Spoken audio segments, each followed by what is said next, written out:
So, Sedwin, can we start now? Yes, please. Good. Yeah. I think good morning, everyone. Good morning, students. All of you are in Audi 1 and Audi 2 because our Audis have a capacity of close to 200. So, keeping in mind 400 students and faculty members, this event is having a live streaming in both auditoriums. Students have settled in. So, good morning to all of you, and good morning, my friend Dr. Sedwin Fernandez. Let me just give you a brief intro about Dr. Sedwin Fernandez, and then he will talk about his important theme on which he will address the students today. Dr. Sedwin Fernandez is currently the Pro Vice Chancellor and Director of Middlesex University in Dubai. Prior to Middlesex University in Dubai, he was the CEO of IMT Dubai campus.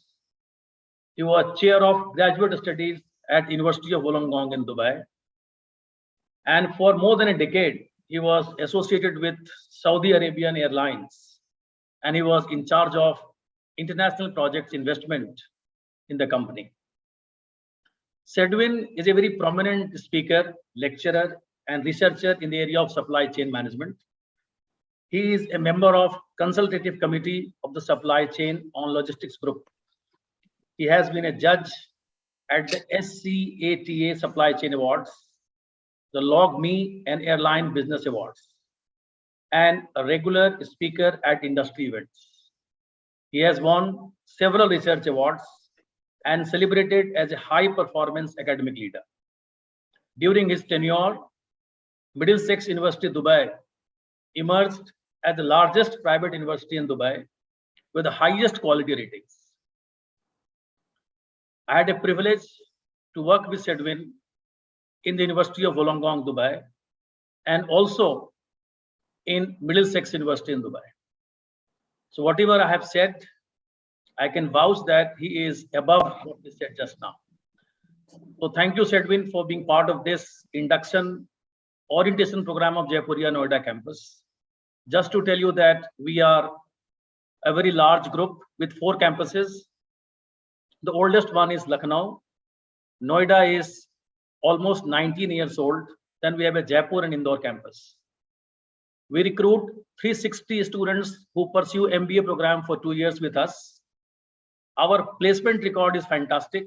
Last year, we could place 100% of them in India's top 300 companies, the big 4 in consulting firms, a lot of banks, a lot of IT companies come to the campus. We are NIRF 51st rank in India. In a space of private B school, we are ranked 23rd in India. That's a great achievement for us. We are also NBA accredited, and we have got NAC accreditation of A.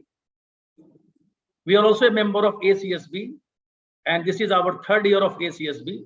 Hopefully, in a couple of years, we will also have an ACSB accreditation.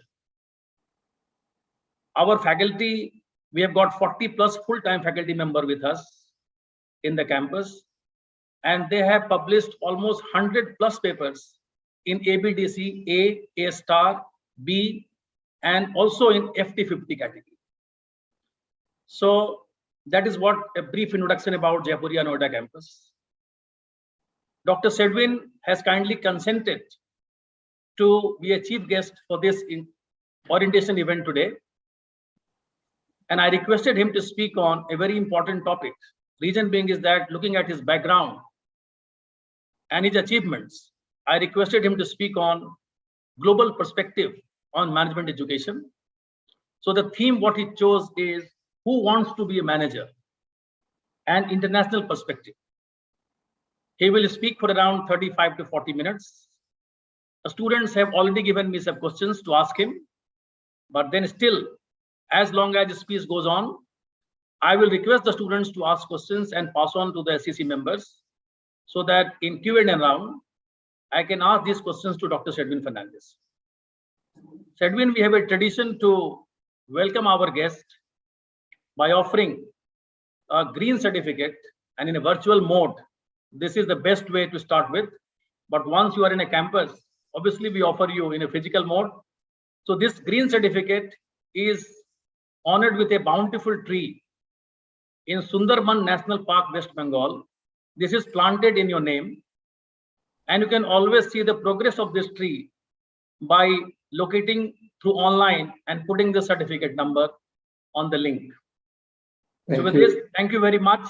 Thank you. And thank now, you for as this. is yours, Edwin Fernandez. Thank you. Thank you, Dr. Dayanand Pandey, for this invite and for your kind words. And it feels like we are back again on the campus together, because we have worked together for so long and know each other personally so well. And I am delighted at the success which you have brought to the Jaipuria Institute of Management. And I have no doubt, that it will go further. I mean, just in a short while, it is now one of the most prominent private management institutes in India. So my today's welcome to all the students and professors at Jaipuria Institute. I'm always delighted to speak to management students because my background, whether in the corporate sector or in teaching, has been mainly in management. And when I was in charge of the MBA program in Dubai, our program was one of the most prominent one. But the most interesting thing is how we were able to nurture the ambitions of our students who came in and progressed as we go along. So we have got quite a lot of experience in management education, and therefore I love to speak to students, and especially on this day when you're just stepping into the taking the first steps into the management sphere. Most of you would have know about Kaun Banega Crorepati. So that's a very popular program, and it's the Indian version of Who Wants to Be a Millionaire. And today, as you join the orientation, you're in the hot seat, because in this journey of yours towards your management education, towards your PGDM and MBA program, you will continuously be in the hot seat, and you will be continuously be tested on questions. But at the end, you will hit the jackpot. So my talk today is centered around this: who wants to be a manager, an international perspective. I will just share my screen now.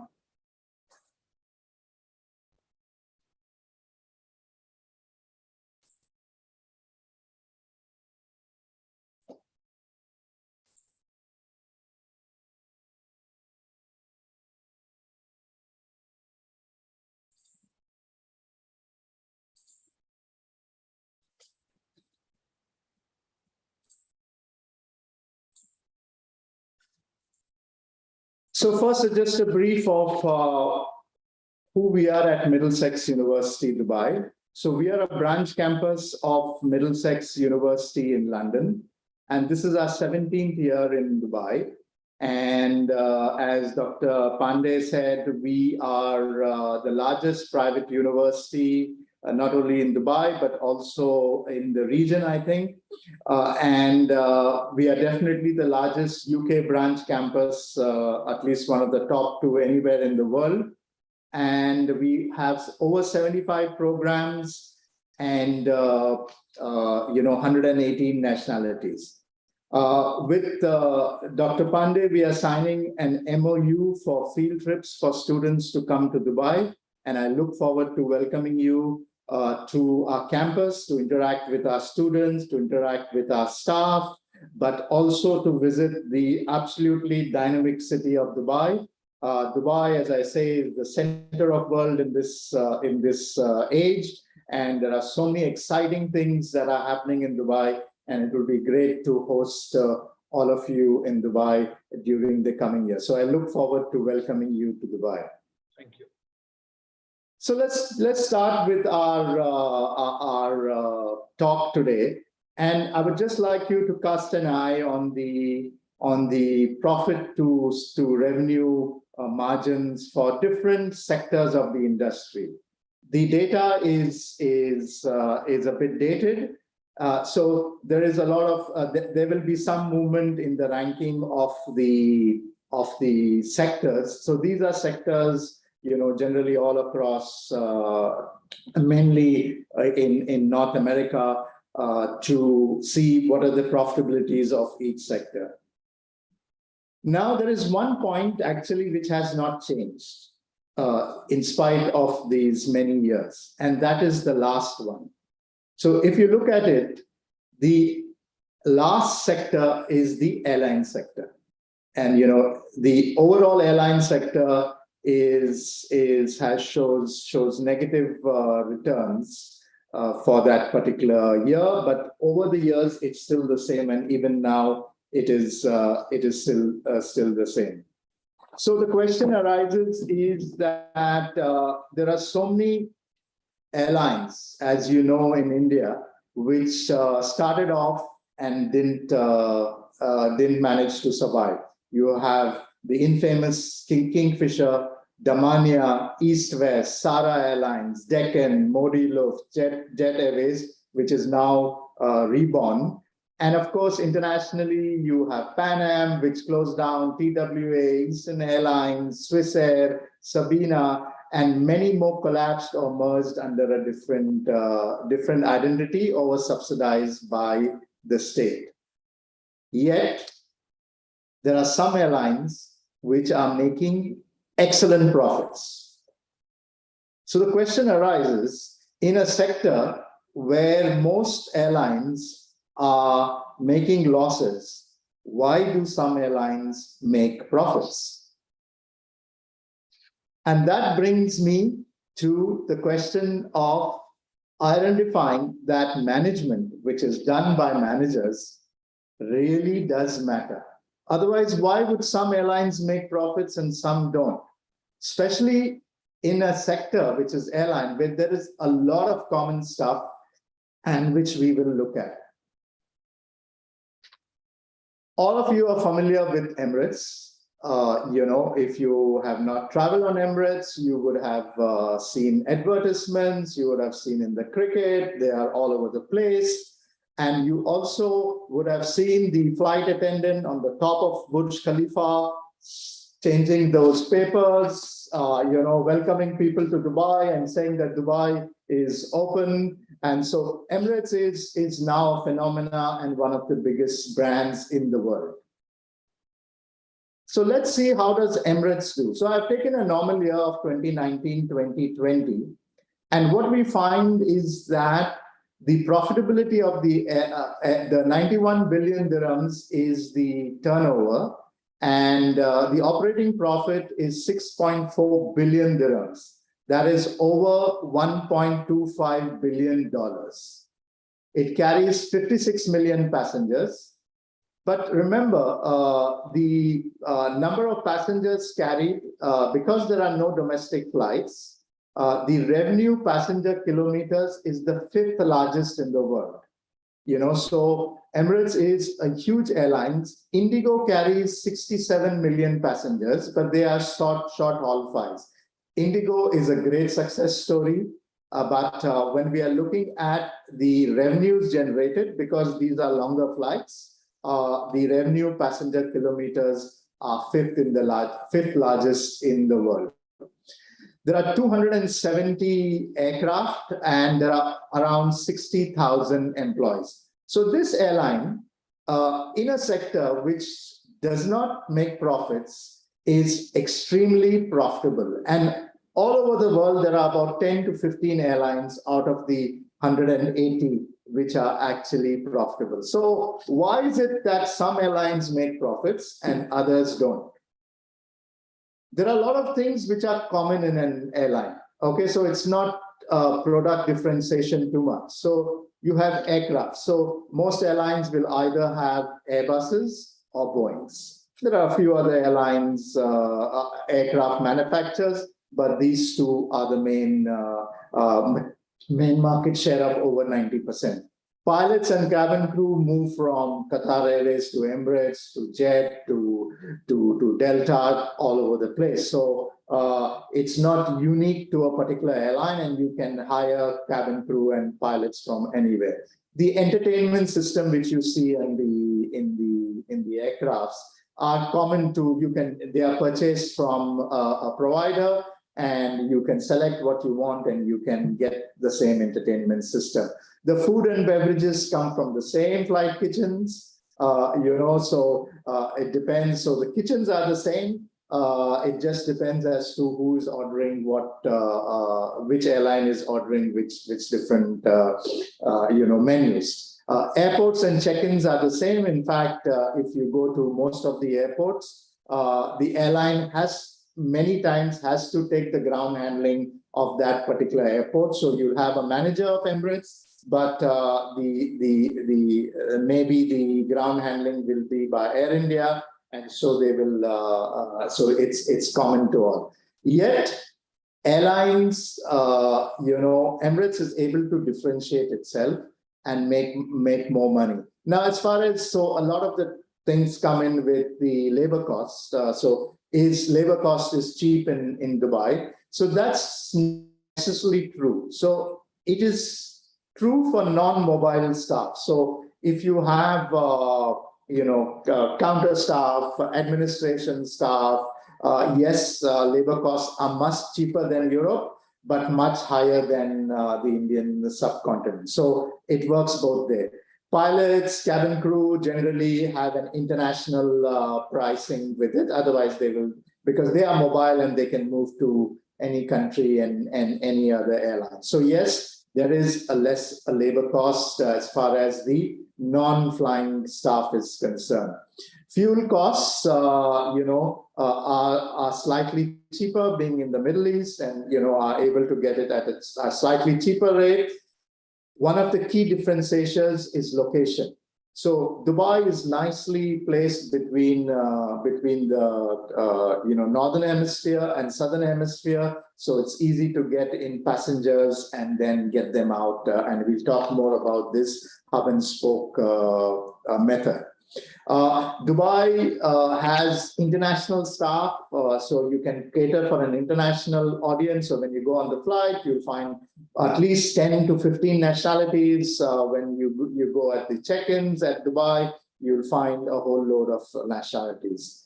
A key differentiation is the no unions. Okay, so there are no trade unions, so decisions can be taken quickly. It doesn't mean that there is exploitation, because the market rules, because if you cannot get, if you don't pay the right price, you will not get the right person.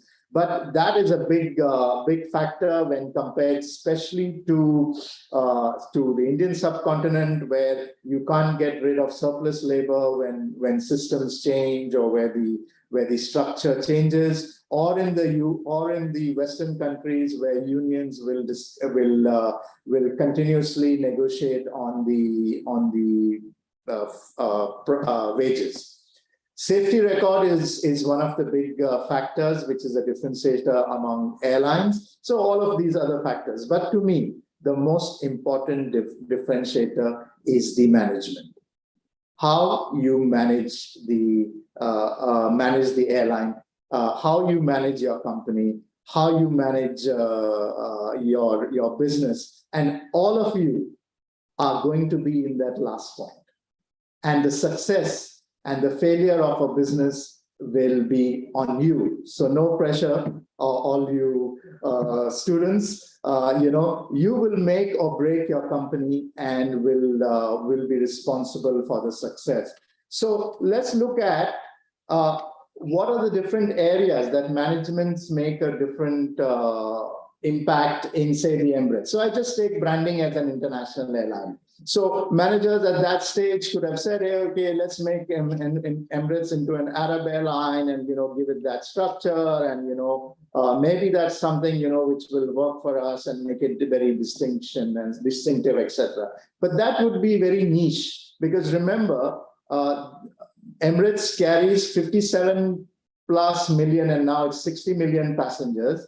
And only 0.01% or only a few of them are Emiratis, and only say 15% of them are Arab, and the rest are from all over the world from 190 countries. So by taking a decision that it is branded as an international airline, everybody feels at home. So it's your airline, it's my airline, it's the Australians airline, it's somebody from the US airline. So it is something which is international. So if you see the product, if you see the advertising, if you see the different ways which they project themselves, you will always find that there is something which is an international aspect of it. They will change the food in sectors depending upon if it's from India, you'll get your chicken biryani, you'll get a large portion of more vegetarian appetizing meals. But apart from that, there is not much change in the entire aspect of it. So that is something, which is really amazing, which takes place. The other aspect is on yield management and route optimization. Okay, so how much do I sell a ticket? Now I can go on to and book at the end of the year or during the Christmas season a ticket from Dubai to Mumbai on, say, Indigo for 1,800. But Emirates will not release that ticket at that price at this point in time. Okay, they will sell it maybe for 4,000 dirhams, and they will keep monitoring what is the demand for that ticket. And if there is not much demand as we are reaching these peak periods, they will drop the price. If there is a lot of demand for this during this time, they will increase the price. So again, this is a management decision which takes place. Another key quick one, I'm conscious of the time, quick one is the strategy. So remember, Emirates has now over 118, it has 118 380s. Now remember, 380 Airbus 380 carries 600 passengers plus. That's an equivalent of almost 5.5 737s. Now it's a very big decision, because if I fly a 380 from Dubai to London, I must make sure it's full, otherwise it's going to be a problem. And that's why the 380 fitted it into the strategy of Emirates, which is the hub and spoke model. So if you're taking a flight to London and you come from Delhi, you'll fly an Emirates 7777 to Dubai. Some of you will get off at Dubai, visit the Middlesex campus, but some will carry on to London, for example, and you will join maybe passengers from 40 other destinations on the same flight from Dubai to London, because they came from Australia, they came from Berlin, they came from Rio de Janeiro. So what Emirates did is that it did the hub and spoke model. The hub is Dubai, and people came in, passengers came in, and then went out on flights. So they are able to fill these large aircrafts, and it has been has been very, very successful. So managers in each of these areas, and that is the future you, really make a difference to the business, and that's why we focus about managers. But managers has two aspects. One aspect is the technical competency, which I'm sure all of you will have. But the most important thing about managers is how to manage people. How to manage people and how to manage them to give them the best of their ability. And you know that this is very difficult to manage people. All of you would have done some group work in your university, in your college days, right? And one of the things which you will find is that group work is the most difficult thing to do, because you have to manage all these other people. And you have to get their cooperation towards the same particular goal. And so imagine now in a corporation which is much bigger and much larger, and you don't have that much time, how difficult it is. So managing people is one of the biggest aspects of management. So why is it difficult? Because it is responsibility for the performance of a group of people. So you're responsible for the performance of the entire group. It's not about your performance. Okay. So you can manage yourself. That's fine. You get up in the morning, you put 10 hours, you do 12 hours, etc. But imagine now managing the performance of 60 other people, because you can't do everything in the company, even if you know. So it is defined by responsibility. You're responsible. Your boss is going to say, hey, what have you done? Why is this not on time? Why have these KPIs not yet met?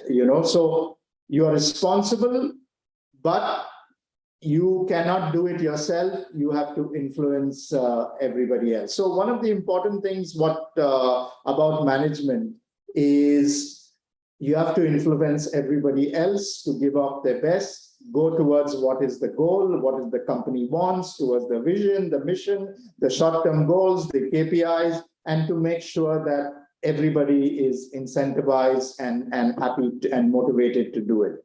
So what managers actually do, we take the domain knowledge, we take the technical knowledge to be given because you're appointed in that area, but is to change the behavior, thoughts, and feelings of the others. So it's difficult to be a manager because it's not an extension of just managing yourself.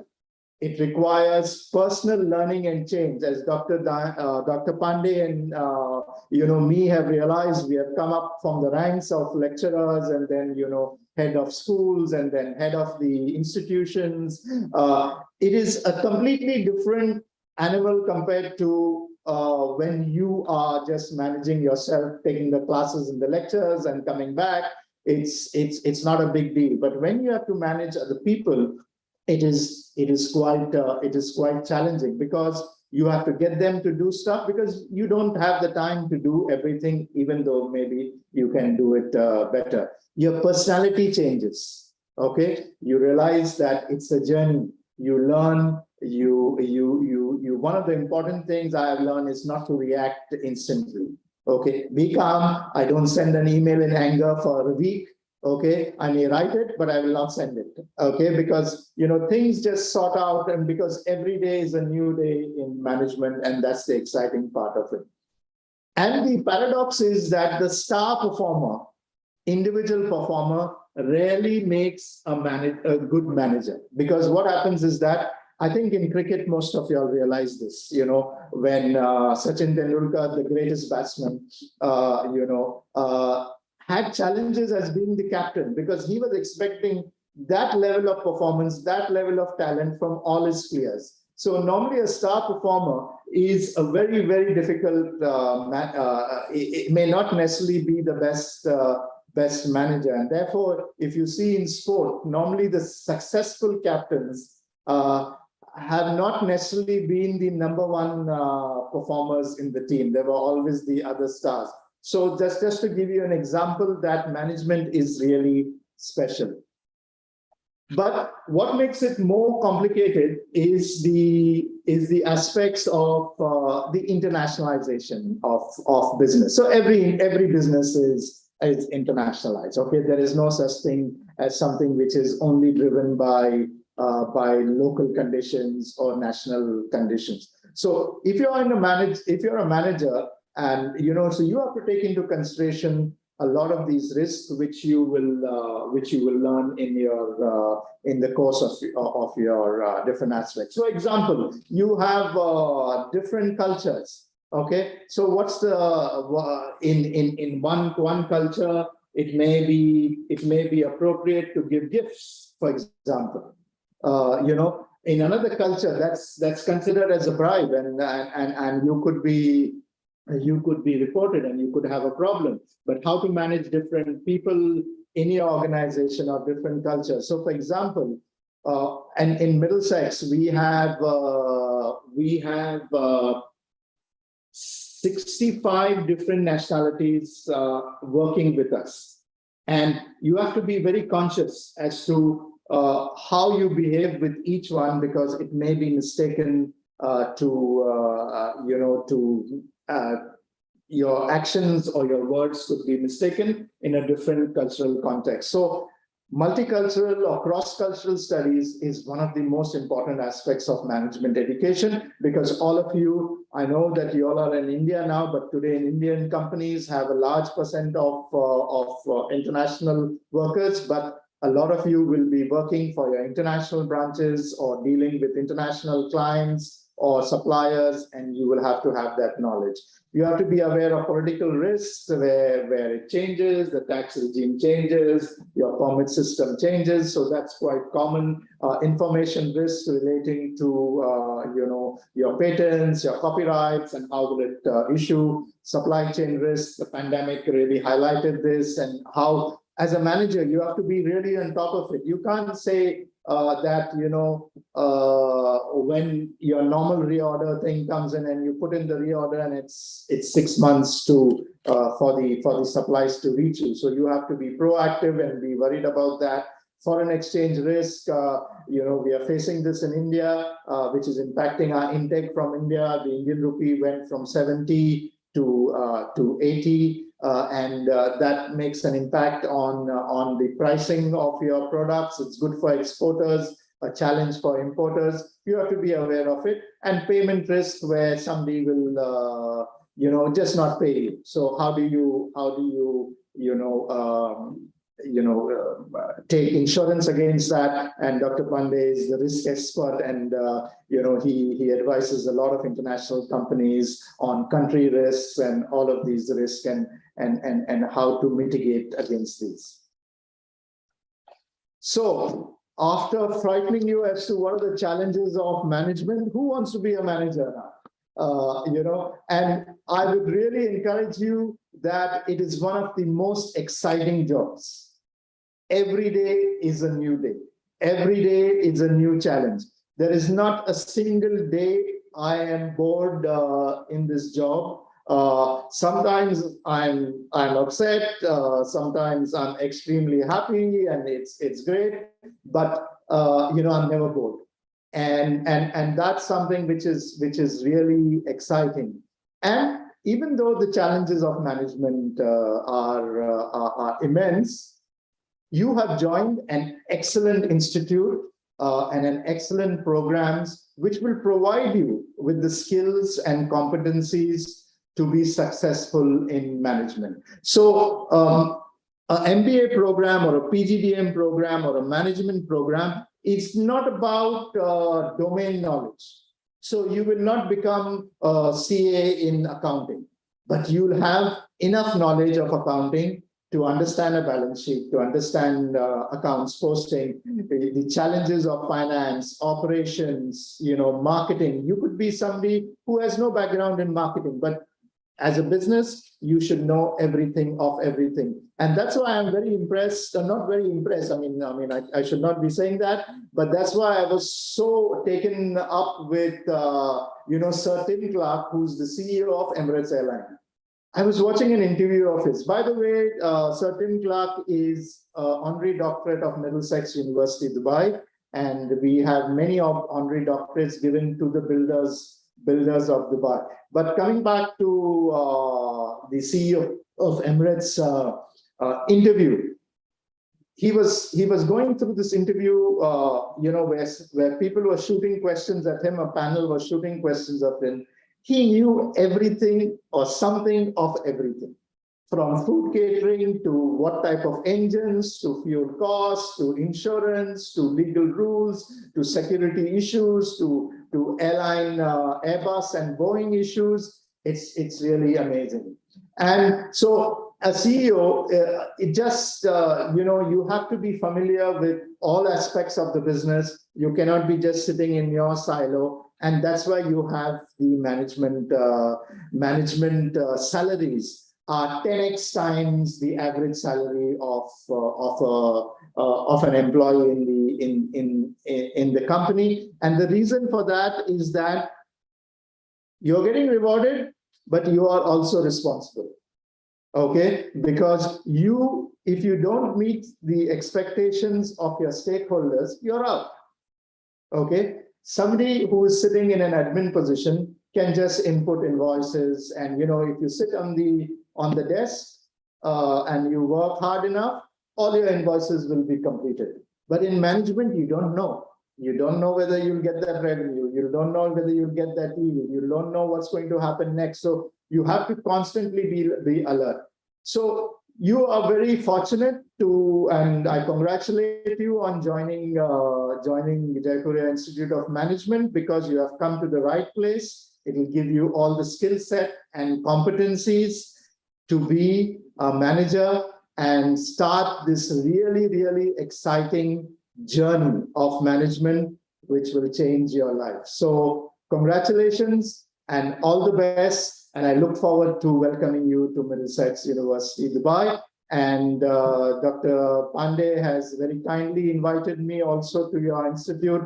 So I will also see you at your institute. So thank you very much. And I wish you all the success.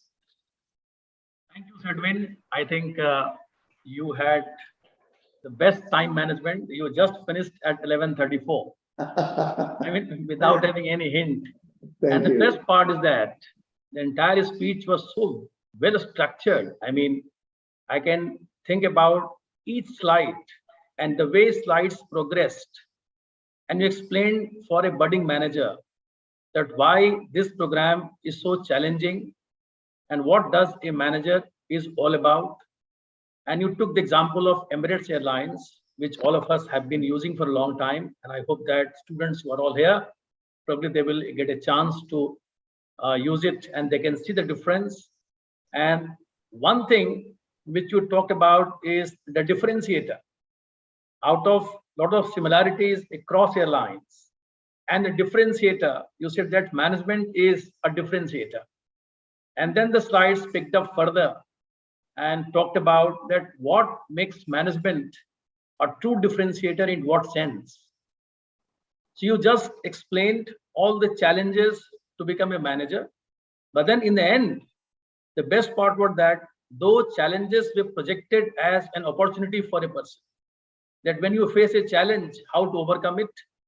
And you also said that the management programs offered across the globe, they are very holistic, integrated in nature, and they don't prepare us for a domain expert, but then they prepare us for many aspects of life and many aspects for a professional life success.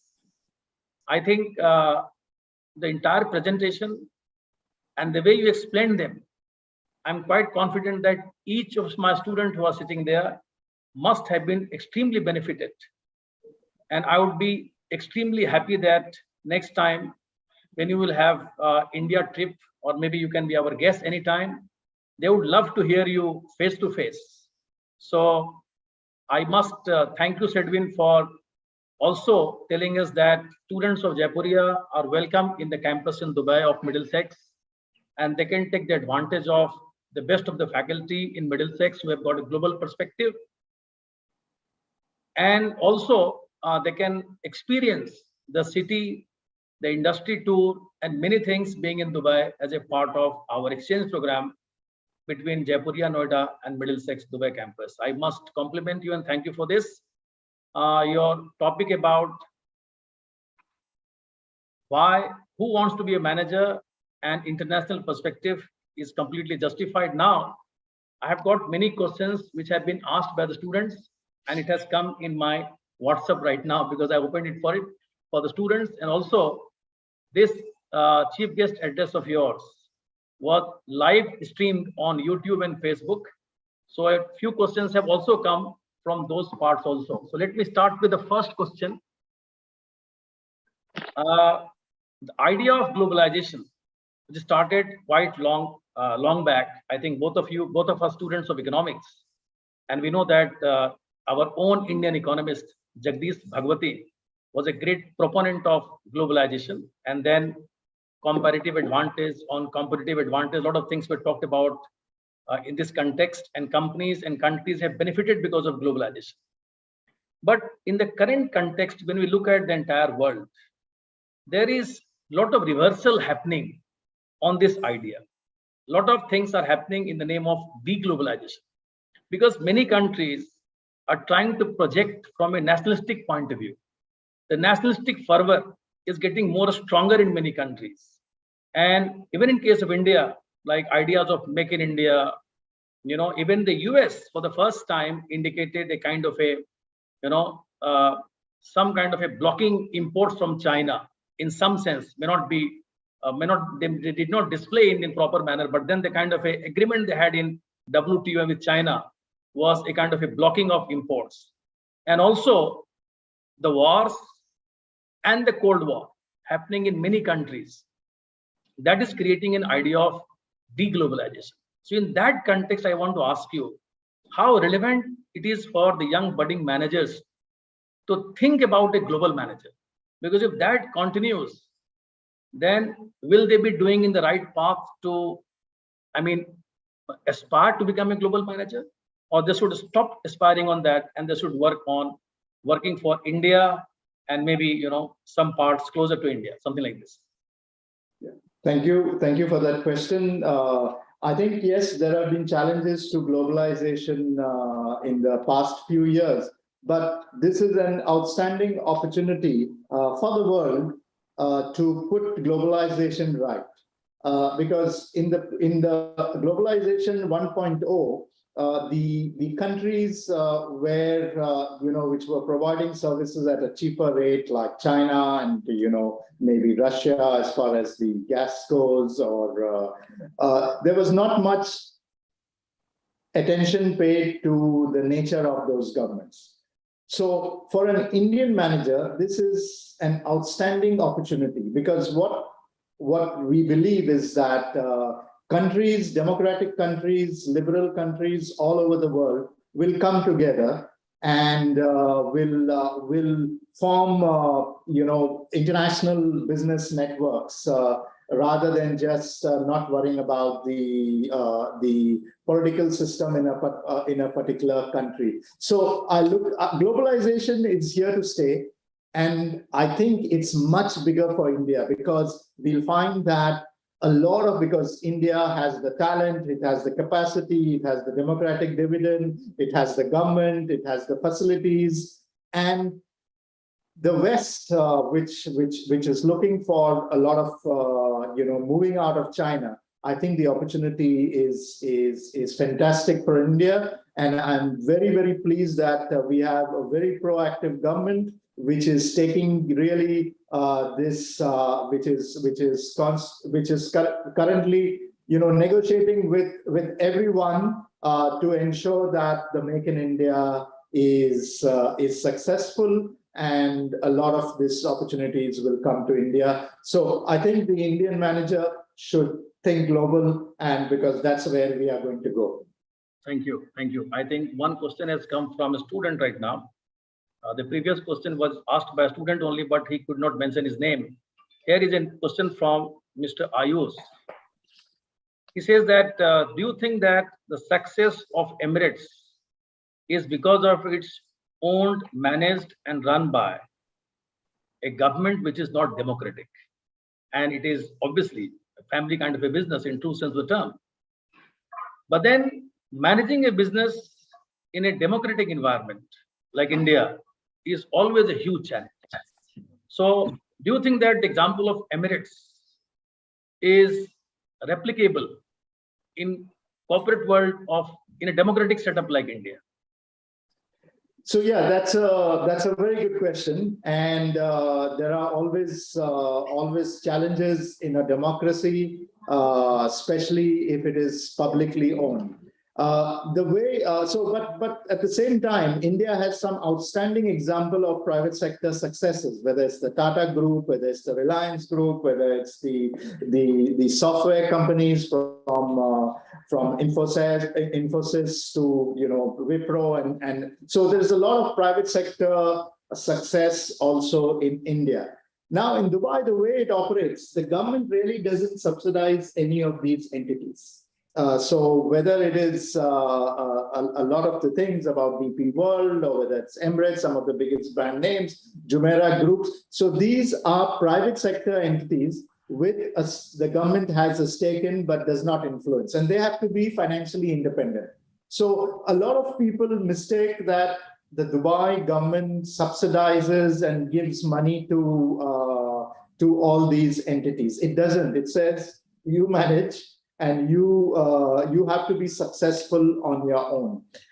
One of my favorite saying is that underdevelopment is not a lack of resources, it's a lack of management resources. Okay, I'll give you an example. When Dr. Pandey and I came to Dubai, there was one international university which we were both working with.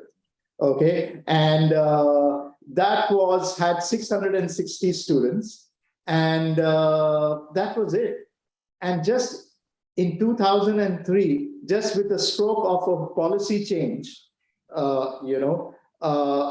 this education sector was opened up. The government just provided the facilities and which you leased out, but changed policies and where countries could come in. Now, yes, because it doesn't have to go through the challenges of a democracy, it is easy to change policies. So I agree on that. But at the same time, it is not true that there are so many other countries which can change policies with the stroke of a pen, but they never succeed because they are corrupt, they have other challenges within the country. Whereas Dubai is a miracle, economic miracle, and because remember, Dubai has no resources. There's only 5% of resources that come through oil. So Dubai does not have any oil, but Dubai has its brand, which it has built since 2000,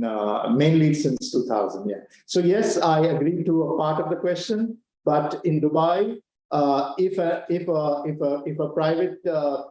a company is not able to sustain itself, they just close it down and they say, sorry, we are not going to subsidize forever. Great. I think Dubai is all about business, and we have seen it. And I can recall one small clippings which I saw. Somebody interviewed Sheikh Rashid, was the father of Sheikh Muhammad, and he was asked that, how can you define Dubai in just one sentence? And he very beautifully said, what is good for business is good for Dubai. And Yes. That reflects, Dubai's philosophy and mindset, that they are trying to create an ecosystem wherein the businesses can thrive. They actually focus on quality, and they can have a scalability also in course of time. There is one question from Visa, and she asked you that being a management field for so long and working in higher education as well as in corporate sector for long in India and foreign countries, what similarities and differences you see in management of higher education in India and abroad?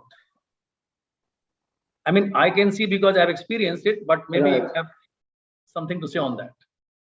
Yes. So one of the things about education in India, which has changed dramatically in the last 20 years with many of the private institutions coming up. There is a big misnomer in general public that private institutions are not necessarily good. I actually say the other way around.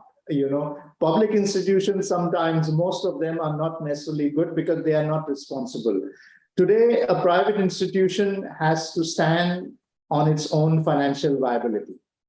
It has to be the highest quality, because if you're not of the highest quality, students will not come to you. And that's why I would like to congratulate the Jaipuria Institute. When Dr. Pandey told me so many students are joining in, I was saying, wow, okay, can I get some tips as to how I can increase my intake at Middlesex in Dubai? So I think that education in India and the rest of the world is now on a similar platform. These old days of where somebody said, okay, I'm going to have only, when I graduated, there were only 120 MBA seats in the whole of Mumbai.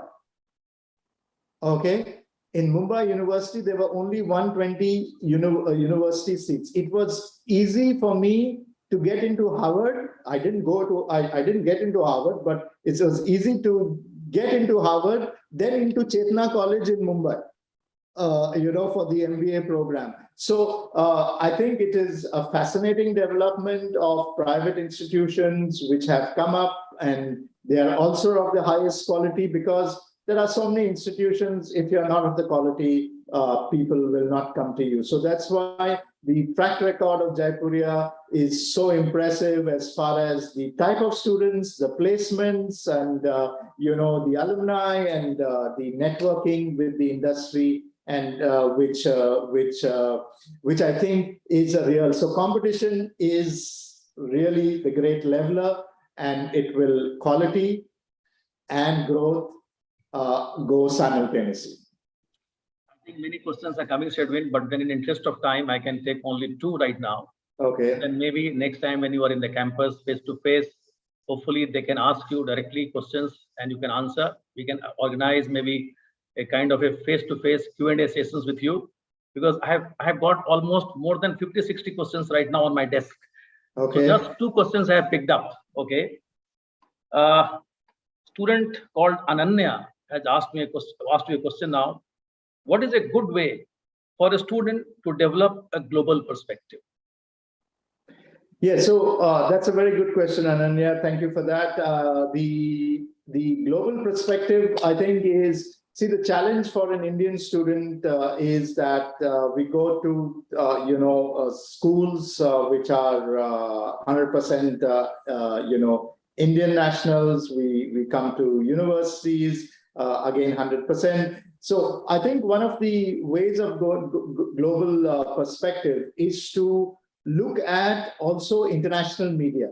So just don't look at business channels, for example, just the Indian business channels. It's very important. It's my 1 hour of meditation with ET Now every morning. So I'm not saying, but it gives you, even an Indian channel gives you a lot of global perspective as to what's happening in the world. So I would recommend one is watching international channels, especially business related, but also to read up a lot, whether online and in book, with Harvard Business Review, a lot of management, education stuff. Also to do a lot of the, the MOOCs, the massive online courses through MIT, which are free of charge. If you want a certificate, they give you have to pay a small fee. But, to keep looking at topics which you like, and keep reading at it, and keep an open mind.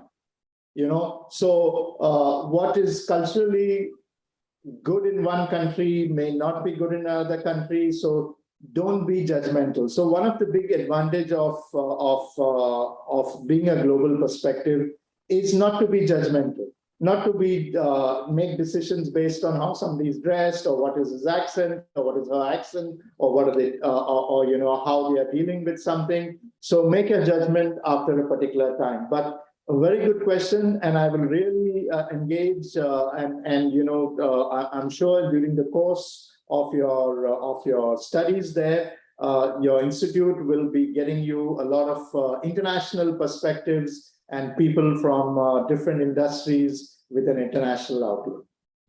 Good.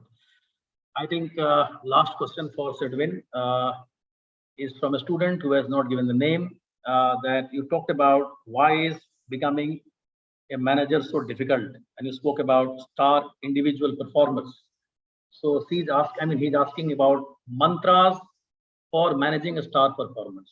How to manage a star performer in the context of a company, and protecting the entire mission and vision about the company, because it's always a challenge to manage a star performer.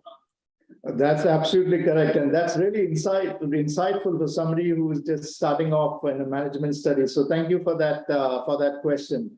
So a star performer is always a challenge, because especially if they are toxic. So I have one mantra, that if somebody is not good for the team or the institution, okay, and it's causing an issue with that, they should be out. Okay, they may be star performers, but there is one person who can really demotivate the team. But not all star performers are toxic. Most are not toxic, and they just need to their egos pampered a bit, and and you have to find ways of motivating them. I have many star performers at Middlesex, and I deal with each one of them differently. And the challenge of being a manager, which I didn't highlight in my talk, is that you are on 365 days, 24 hours. You are like all this work-life balance, and I switch off, and all of that is nice, but you are 24 hours, 24 hours, thinking or something, or responding to crisis, or responding to challenges. And that's what makes life exciting, because there is not a single day which is, a boring day. And the most important thing I think about management is that to build your team. Their success is your success, and their failure is your failure. So the idea is to build a team, because without a team, you are going nowhere. You can be the greatest person individually, but the team is very important, and they will pay you back a really big time. And so you need to keep motivating them, especially the star performers, because you need them and you need their talents, but you need to also make sure that they are not impacting the team. And yes, it is a challenge, but that's what we get paid for. Thank you. I think, Sedwin, as I said, a lot of questions are there. I apologize to the students, keeping in mind the time, and we have a next lecture scheduled of our guest of honor. I think I have to stop here, but then I have a small request from a faculty that you haven't taken our question. So I have to take one question from a faculty, Dr. Ritika Gugnani, who is a professor in the area of economics only. She asked you a very simple question, that why Dr. Sedwin Fernandes chose an airline in the example to explain things what he wanted to explain. Oh, thank you very much. Yeah, thank you, Professor, for that question. So I'm a bit biased because I worked in an airline for 12 years. And I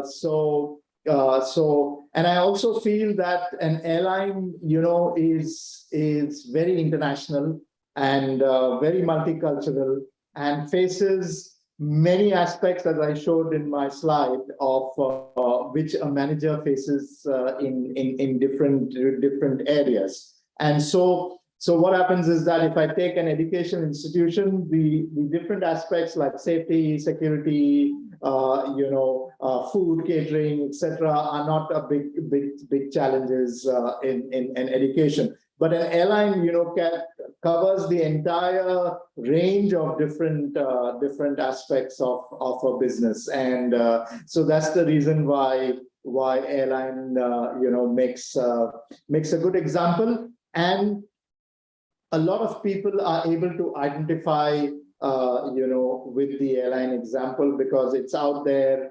Most people have experienced it in some form or the other. So thank you for that question. Thank you. I think let me thank Sedwin Fernandes for sparing his valuable time and being with all of us today and enlightening the students on a very important topic in a very structured manner. And normally I have not seen that the kind of questions students have asked, and still there's a long queue, that reflects that it must have touched, the way they have been thinking about a topic, and they're trying to understand from our expert, our chief guest, that how these things actually impact their lives. So I would like to invite Dr. Sedwin Fernandes formally on this stage, that whenever you visit India, please ensure that you visit Noida campus and meet our students and have a one-to-one, face-to-face talk with them. Thank you very much. Thank you, Dr. Pandey. Thank you, professors. Thank you, students and faculty for joining this program. Thank you. Thank you, Sedwin. Thank you. See you soon. Thanks. Bye. Bye-bye. Take care. Bye.